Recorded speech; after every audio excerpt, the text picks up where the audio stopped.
Well, multiple U.S. officials are telling myself and some of our other colleagues, CNN's Deb Farrick, Jim Sciutto, Pamela Brown, all telling us that the shooter's name has been identified by Canadian officials to them as Michael Zehaf-Bibeau. He's a Canadian-born citizen, Canadian-born wolf in 1982, 32-year-old Canadian man being named as the likely shooter today. And what officials are saying is he has a history of drug addiction and drug use before he converted to Islam.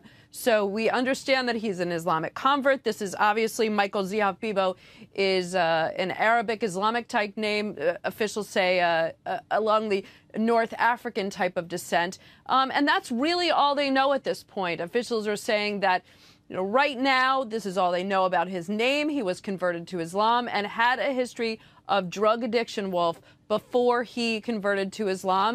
And the CBC, the Canadian broadcaster, is reporting that this gentleman had some convictions of drug use and drug dealings before he was converted to Islam, dating back about 10 years, Wolf.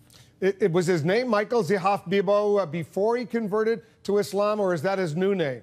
We understand that's his new name, but that's the name that officials are using right now, Michael Zehaf-Bibeau, 32-year-old from Canada. And U.S. officials, sources are telling you that he is a Canadian citizen. Is that right?